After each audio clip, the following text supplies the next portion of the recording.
¿Habías notado que Harry Styles, el ex integrante de One Direction, ha tenido que usar su inhalador en medio de los conciertos?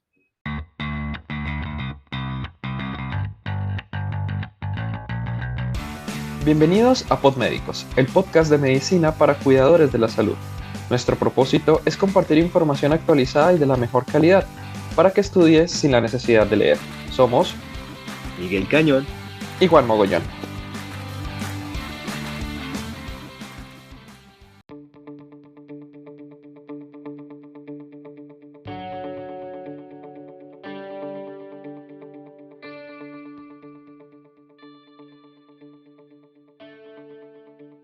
Buenos días, buenas tardes o buenas noches. Bienvenidos una vez más a Podmédicos, su podcast de medicina donde dejas de leer pero sigues aprendiendo mientras nos escuchas. Para nosotros es gratificante estar acá compartiendo información y te agradecemos por permitirnos estar unos minutos contigo. Y como siempre, nuestro gran anfitrión, Miguel Cañón. Hola Miguel, ¿cómo estás?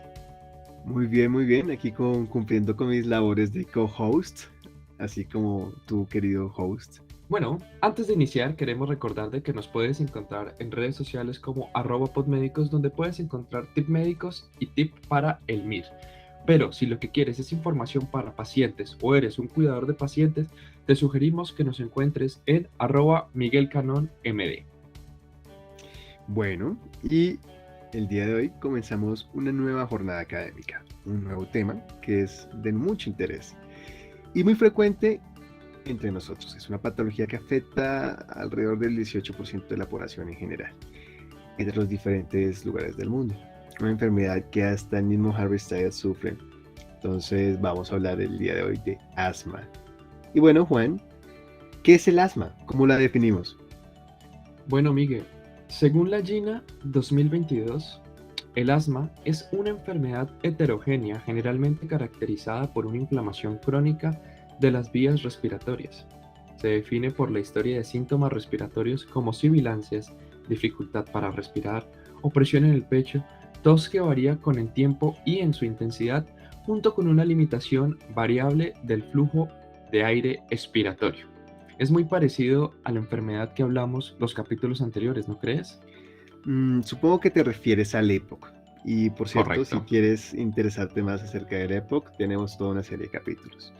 Pero entrando en el tema, sí se puede confundir con el EPOC, sin embargo, hay una extensión entre asma y EPOC y es clara. La limitación crónica del ejercicio y la obstrucción persistente del flujo de aire en una persona de mediana edad o mayor con antecedentes de más de 20 eh, paquetes año de tabaquismo apuntan a un diagnóstico de EPOC.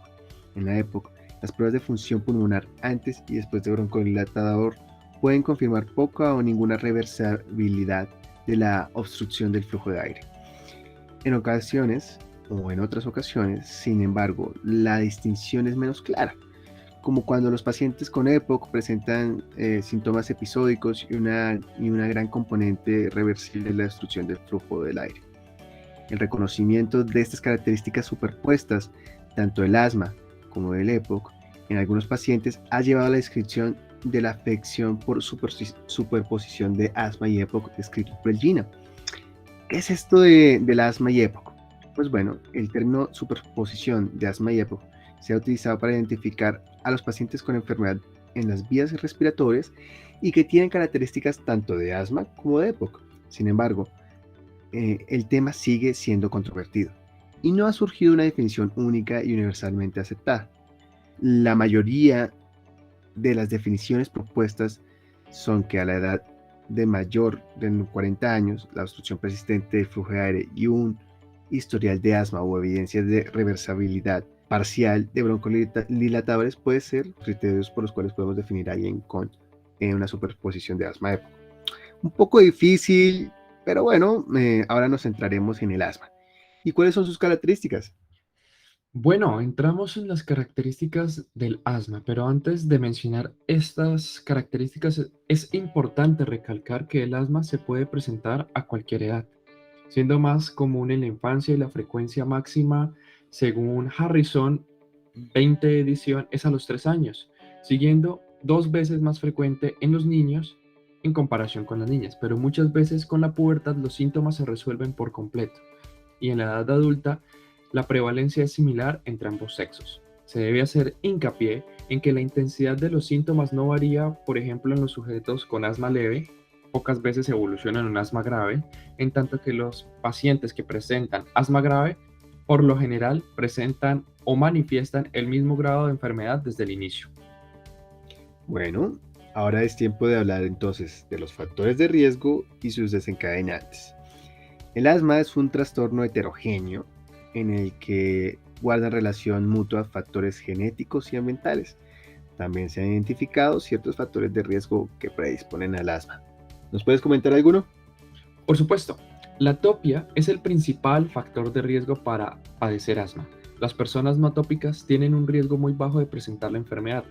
Los asmáticos, por lo general, padecen de otras enfermedades atópicas, entre las que incluye rinitis alérgica, que pueden identificarse en más del 80% de ellos, y la dermatitis atópica como el eczema. Ok, también se puede identificar una predisposición genética. La aparición del asma en familias y el alto grado de concordancia con respecto a la enfermedad en gemelos idénticos denotan una predisposición genética. Sin embargo, no se ha definido si los genes que predisponen al trastorno son similares o se agregan a los genes que predisponen a la atopia o son distintos. Los datos más constantes han sido asociaciones con polimorfismos de genes en el cromosoma 5q, que incluyen los linfocitos T2 colaboradores, el T helper 2, y las interleucinas 4, 5, 9 y 13, que guardan relación con la atopía. Si bien las infecciones virales, por lo general el rinovirus, son desencadenantes frecuentes de exacerbaciones asmáticas, no se sabe si intervienen como factores causales. Se advierte un vínculo entre la infección por virus sincital respiratorio en la lactancia y la aparición de asma en los niños, pero es difícil evidenciar por qué tal infección es muy frecuente en los niños. Por otro lado, se ha dicho que las bacterias atípicas como el micoplasma o la clamidófila intervienen en los mecanismos de asma grave, pero hasta la fecha los datos de una relación verdadera no son convincentes. También otro factor de riesgo es la alimentación. Varios estudios de observación han indicado que las dietas con pocos antioxidantes como vitamina C, ácido ascórbico, y la vitamina A, retinoides, magnesio, selenio y grasas polisaturadas como la omega 3, como el aceite de pescado, o bien con abundantes sodio y grasas polisaturadas con omega 6, se acompañan de un mayor riesgo de padecer asma. La deficiencia de vitamina D puede también predisponer a la aparición de esta. Bien, otro factor que no tiene evidencia suficiente o más bien es incierta es la contaminación atmosférica. Y es que es posible que los contaminantes del aire como el dióxido de azufre, el ozono y las partículas de diésel desencadenan síntomas asmáticos. Los alérgenos inhalados son los elementos desencadenantes más comunes de las manifestaciones asmáticas y también se ha dicho que participan en la sensibilización alérgica. La exposición a los ácaros del polvo doméstico desde la niñez es un factor de riesgo de sensibilización alérgica y asmática, pero el hecho de evitar de manera estricta los alérgenos no ha demostrado que disminuya el riesgo asmático. Los alérgenos están relacionados con el factor de riesgo de atopía y predisposición genética, pues los alérgenos que ocasionan la sensibilización por lo regular son proteínas con actividad de proteasa y los más comunes son los provenientes de ácaros del polvo doméstico, pelos y piel de gatos y perros, cucarachas en las zonas muy pobladas de las ciudades grandes, pólenes de hierbas y árboles y roedores en trabajadores de laboratorio. La atopía proviene de la producción del anticuerpo inmunoglobulina E específico, regida por mecanismos genéticos y muchos pacientes tienen el antecedente familiar de enfermedades alérgicas. Muy bien. Además de esos alérgenos, también tenemos la exposición laboral, que se han identificado más de 300 elementos sensibilizantes. Sustancias como el disocianato de tolueno y el anhídrico trimetílico provocan sensibilización independiente de la atopia. Algunas personas están expuestas a los alérgenos en su sitio de trabajo, como los alérgenos de animales pequeños, en el caso de empleados de laboratorio, y la amilasa de hongos de harina de trigo en las panaderías. Debe sospecharse asma de origen laboral cuando los síntomas mejoran durante los fines de semana o las vacaciones. Pues bueno, nuevamente la obesidad, como en otros tipos de enfermedades, está involucrada como factor de riesgo, ya que el asma aparece con mayor frecuencia en obesos, un índice de masa corporal mayor de 30 kilogramos metro cuadrado, y suelen ser más difíciles de controlar.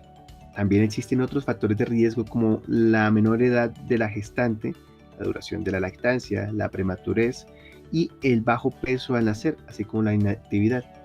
Fíjate que esta constelación de factores de riesgo están muy relacionados con el sistema inmune y cómo éste se desempeña en la vida diaria.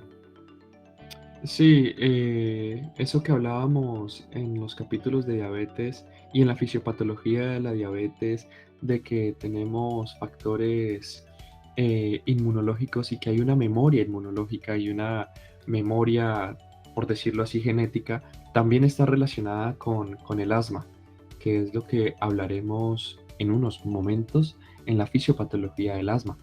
Pero bueno, como mencionamos los factores de riesgo, los alérgenos, las infecciones virales, algunos fármacos como los betabloqueantes y ECAs y el ácido acetilsalicílico pueden desencadenar también asma. Por otro lado, el ejercicio es un desencadenante frecuente del asma, dada la hiperventilación que se produce durante el mismo. El frío y algunos alimentos, el reflujo gastroesofágico y el estrés son otros desencadenantes de asma. Hay varias cosas que pueden generar una hiperreactividad bronquial y desencadenar crisis de asma. Pero pues bueno, entremos en el apartado de fisiopatología.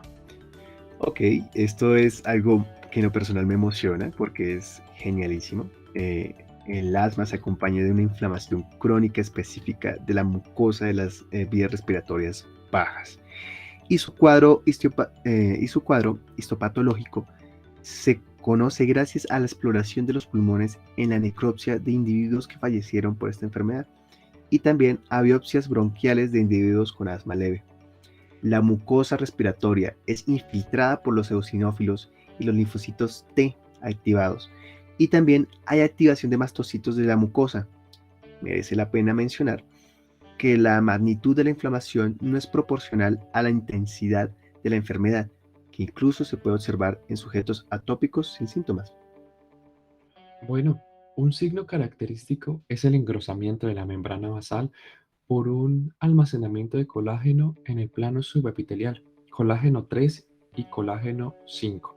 El epitelio se desprende con facilidad o es friable y la adhesión a la pared de las vías respiratorias es menor, con un mayor número de células epiteliales en la capa interna. La propia pared de la vía respiratoria puede mostrar engrosamiento o edema, como también una extravasación microvascular que mencionaremos más adelante, sobre todo en el asma letal. Otro signo frecuente es la obstrucción de las vías respiratorias por un tapón de moco, compuesto por glicoproteínas del moco secretado por las células caliciformes y proteínas plasmáticas provenientes de los vasos bronquiales. Los cambios histopatológicos se observan en todas las vías respiratorias, pero no se extienden al parénquima pulmonar. Las vías más finas se inflaman, sobre todo en los sujetos con asma grave. Dentro de la fisiopatología del asma encontramos la inflamación de las vías respiratorias y que va desde la tráquea hasta los bronquios terminales, predominando la inflamación en los bronquios. El patrón de la inflamación en el asma es igual al de las enfermedades alérgicas, donde aparecen células inflamatorias similares a las observadas en la mucosa nasal de la rinitis. Pero, por otro lado, en el asma intrínseca se identifica un patrón prácticamente idéntico de inflamación, si bien quizás refleja la producción local y no general de la hemoglobina E. Los cambios inflamatorios agudos del asma han recibido especial atención.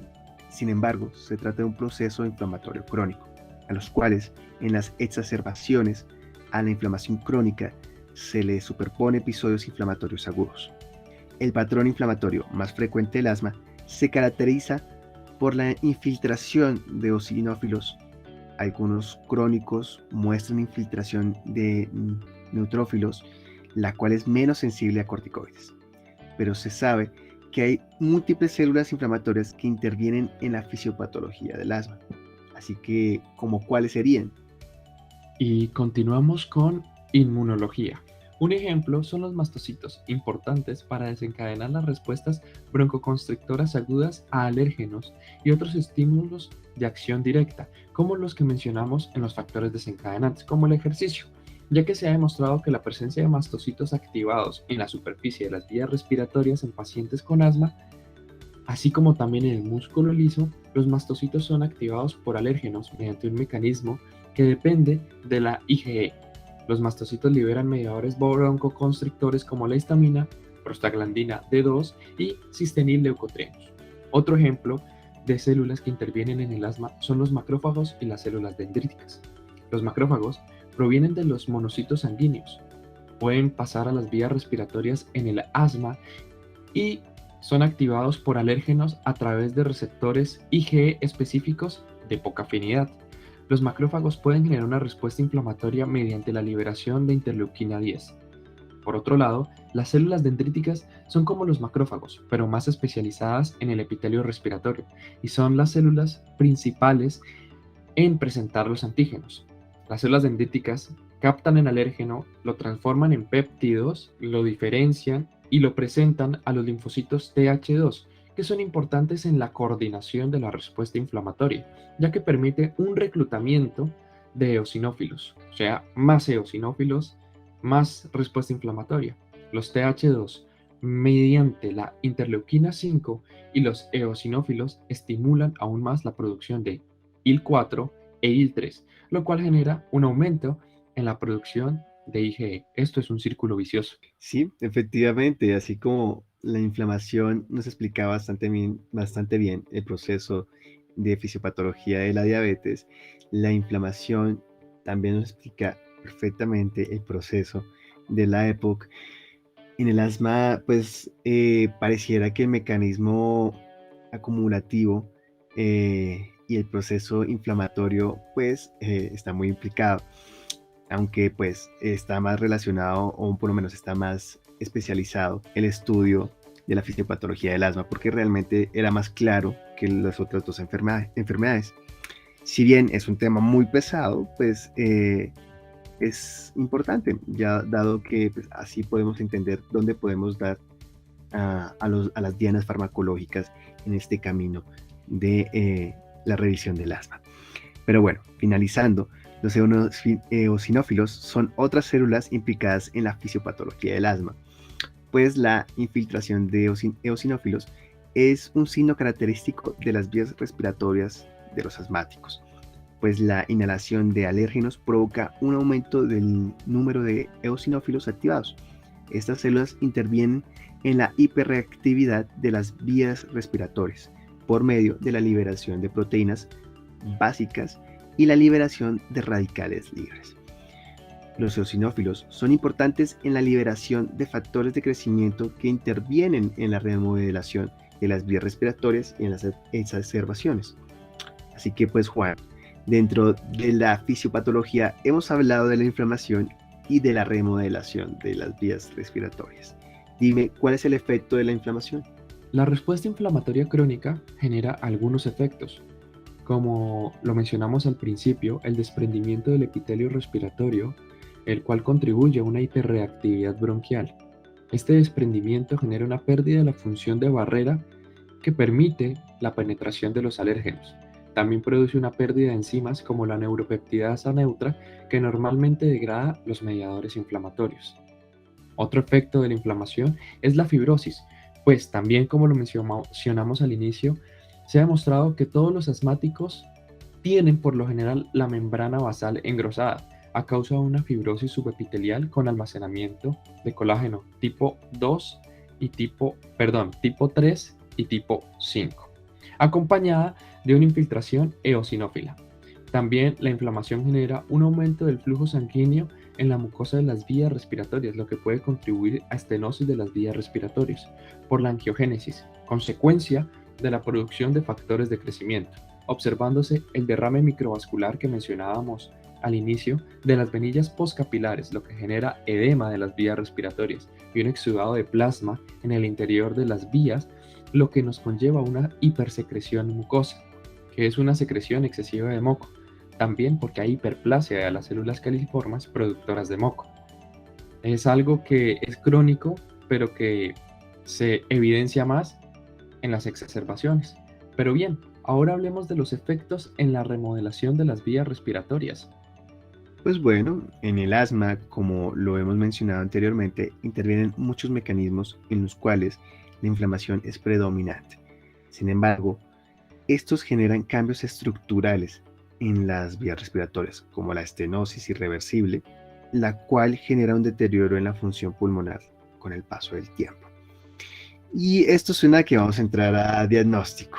Pues bueno, Vamos a finalizar este capítulo inicial de asma culminando con la fisiopatología, pero entrando en el capítulo de diagnóstico, porque casi entendemos que la inflamación y la remodelación de las vías respiratorias es lo que nos genera una limitación al flujo de aire, porque la broncoconstricción, el edema, la congestión vascular, la obstrucción de la luz por la hiperreactividad bronquial nos ocasiona una reducción del volumen expiratorio forzado en el primer segundo. ¿Esto qué es? Espirometría. También se ve alterada la proporción entre la PEP1 y el flujo expiratorio máximo, así como el aumento de la resistencia de las vías respiratorias, generando así atrapamiento de aire. Con esto los dejamos para que ustedes nos escuchen en el siguiente capítulo en manifestaciones clínicas, diagnóstico y tratamiento. así pues, qué felicidad. Sabemos que es un episodio denso. Los episodios de fisiopatología son densos, pero tiene Sí, que ser así, porque así es como nutrimos nuestras bases clínicas. Y pues bueno, revisamos en este capítulo de hoy un tema interesante. Eh, Agradecemos que nos apoyes compartiendo este podcast con tus amigos, dándole 5 estrellitas si quieres en Spotify o pues en la plataforma de tu gusto. Y no hay nada mejor que el voz a voz. Entonces, pues bueno, agradecemos que nos puedas comentar cualquier cosa en nuestras redes y un abrazo enorme. gracias por escucharnos y los esperamos escuchar en un próximo capítulo. Chao, chao. Chao, chao.